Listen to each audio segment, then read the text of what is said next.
En efecto, Iván, y vamos a abordar un tema que dio mucho de qué hablar durante el año 2016 y es el proyecto de ley 61 sobre educación sexual y reproductiva, porque la Asamblea se abocaba hoy a discutirlo. Sin embargo, la propuesta fue echada para atrás por el Ejecutivo, que se desvinculó de lo mismo, diciendo que no era una protesta generada por el Ministerio de Educación, una propuesta, corrijo, al tiempo que la Asamblea dice que ha propiciado el espacio, pero que hay dos bandos, un grupo a favor y otro en contra, y ha generado todo esto un clima en el que hay incertidumbre y no está el clima hecho para la discusión. Para abordar este tema está con nosotros Ana Melisa Españó. Ella es de la Alianza Panameña por la Vida y la Familia, es abogada también y nos acompaña esta mañana para platicarnos un poquito al respecto. Primero, ¿es esto cierto lo que dice uno de los diputados de que la Asamblea ha tratado de propiciar el espacio, sin embargo, producto de la discusión de ambos grupos, no se ha podido darle cabida a este proyecto de ley a la sociedad? ¿Qué tal, Guadalupe? Buenos días. En efecto, la Asamblea el año pasado abrió un espacio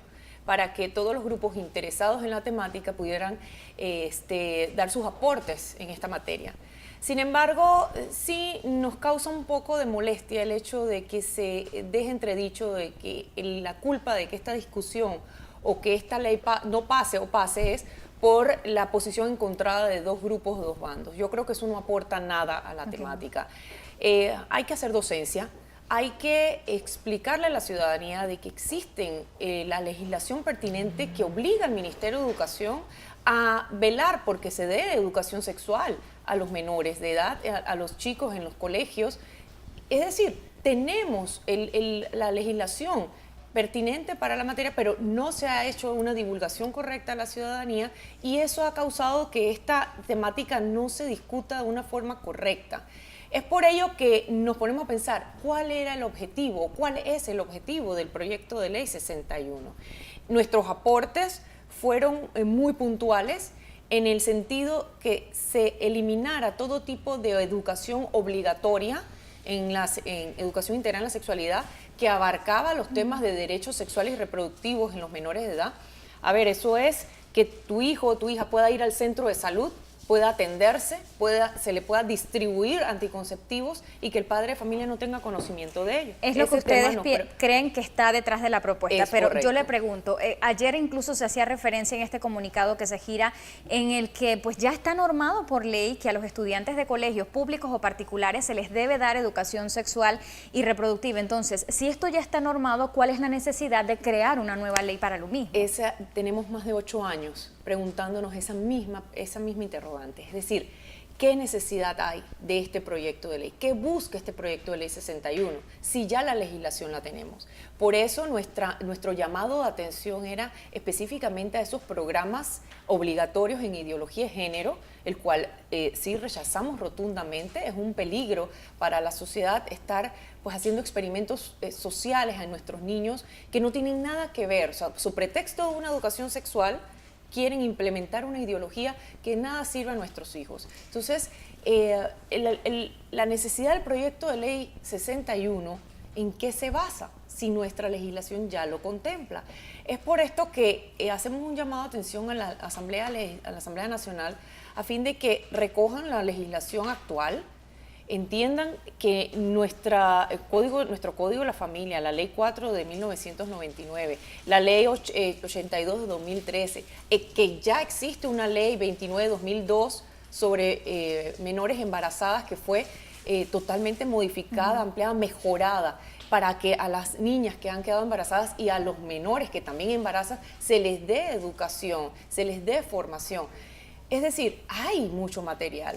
Sin embargo, Ana Melisa, el sustento de otros grupos que están en pro de este proyecto de ley es que sin embargo, no se practica. El año cerró con alrededor de 29,000 jóvenes embarazadas en edad adolescente. ¿Y qué pasa entonces si se supone que se debe dar esta clase en las escuelas públicas, en los colegios particulares? ¿Dónde está el fallo? Sería interesante, es por ello que sería interesante analizar cuánta información los jóvenes manejan. Porque no es tanto la información, es la formación. Además de que el problema del embarazo adolescente es solamente el síntoma de un engranaje social, es lo que percibimos, pero realmente el embarazo adolescente tiene aristas de violencia, tiene aristas de deserción escolar, de desintegración familiar. Es decir, hay muchos factores que inciden en el embarazo en la adolescencia, que no es solamente la información, porque sabemos que muchas jóvenes quedan embarazadas incluso habiéndose atendido en los centros de salud para obtener planificación familiar. Entonces, es multifactorial. Es multifactorial y sinceramente nosotros esperamos que el Ministerio de Educación, además de la labor que tiene, realmente aterrice en programas que comulguen la educación sexual con una educación afectiva verdadera, porque eso es lo que está afectando a nuestros jóvenes. Ahora, para que quedemos claros entonces, ustedes como Alianza por la Vida y la Familia u otras organizaciones que han tenido que ver en la discusión, ¿no están de acuerdo con que esto pase en la Asamblea de Diputados, con que se debate este proyecto de ley 61? ¿No es necesario definitivamente? No estamos de acuerdo en que se implemente un solo modelo de educación sexual de forma obligatoria y que ese modelo venga de organismos internacionales como IPPF, etcétera. En eso es en lo que hemos sido muy enfáticos. No estamos de acuerdo que se implemente un solo modelo cargado de ideología de género. Que venga de afuera, es decir, guías propias. Y que se respete la patria potestad, se respete el derecho de los padres a educar a sus hijos, que se respete la libertad también de cátedra, de pensamiento, la libertad religiosa, es decir, hay muchos aspectos en donde se puede abordar la educación sexual respetando los derechos de los padres de ser los primeros educadores de los hijos, y efectivamente el proyecto de ley 61 coartaba ese derecho. Y es por ello que... ¿Ha sido un alivio que no se vaya a discutir en primer debate nuevamente para ustedes? Realmente no tanto como ha sido un sinsabor, porque sentimos que la Asamblea Nacional no le ha dado el tratamiento efectivo a esta temática, no ha recogido todos los documentos, toda la legislación que nosotros en Panamá tenemos al respecto, y creo que sí se debe contemplar de una manera mucho más amplia en la Asamblea y determinar si es necesario este proyecto de ley o no es necesario. Ayer se decía, pues una vez se indica que ya no se va a discutir en primer debate, que continuarían las reuniones con grupos evangélicos para explicar un poquito más la propuesta. Sin embargo, sí queda ese sinsabor, y es lo que dicen algunos diputados que integran esta comisión, de que no se puede separar la educación, que debe ser algo universal por las creencias religiosas, que hay que despegarlo de esto, de las creencias un poco pues cerradas de algunos padres de familia, y que no entendían dar esa explicación de que pues a algún estudiante se le va a dar esta educación de tal forma porque es católico, a otro así porque es evangélico. ¿Qué le tiene que decir usted a esas personas que creen que es cuestión de religión, que no se quiere impartir la educación sexual? Que es falso, que es falso. Realmente la religión, las creencias de cada quien forman parte del ser humano. Pero cuando se imparte la educación sexual, debe ser una educación que deba incluir todos estos aspectos, toda esta dimensión del ser humano. Pero si en algún momento, y la información científica veraz se le debe impartir al niño. Hombre, en una clase de ciencias naturales, cuando se va a dar al menor, se le va a impartir al estudiante cómo funciona el sistema reproductivo, no se le puede negar esa información. Eso no tiene nada que ver con creencias religiosas. Es decir, el padre de familia tiene que estar anuente que esto es parte del currículo, y es lo que los padres tienen que estar también anuentes de que a los hijos no se les puede tampoco tratar en una burbuja y no se les puede dar la información de cómo funciona algo tan elemental, de cómo funciona el cuerpo humano. Pero no es que no hace falta en una sola cátedra, es decir, una clase exclusiva para eso en el pensum académico, no dentro de ciencias sociales o dentro de cívica o demás. Es que depende de cómo lo aborde el Ministerio de Educación. Muchas veces se ha tratado la temática de que se dé a través de un eje transversal, ¿no? La educación sexual. Pero debemos tener mucho cuidado cuando me preguntas, cuando choca con las creencias religiosas, etcétera, precisamente más que nada en el tema de ideología de género.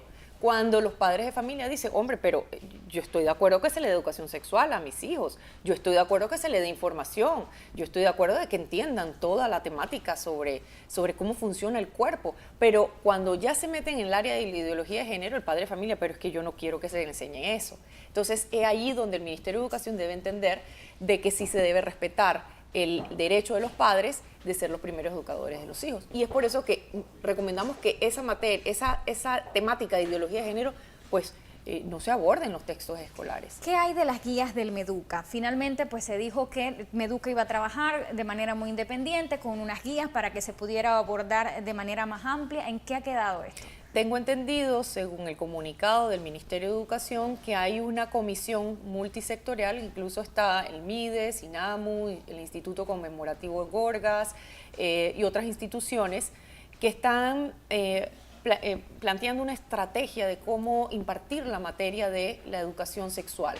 Me imagino que esa comisión debe velar para ver cuáles son las fallas, qué es lo que no se está abordando, qué se está abordando, pero sí nos gustaría que pudiesen recibir aportes, especialmente en materia de afectividad, para que se pueda abordar la materia no solamente desde un punto de vista científico, sino el afectivo, los valores familiares, la importancia de la familia.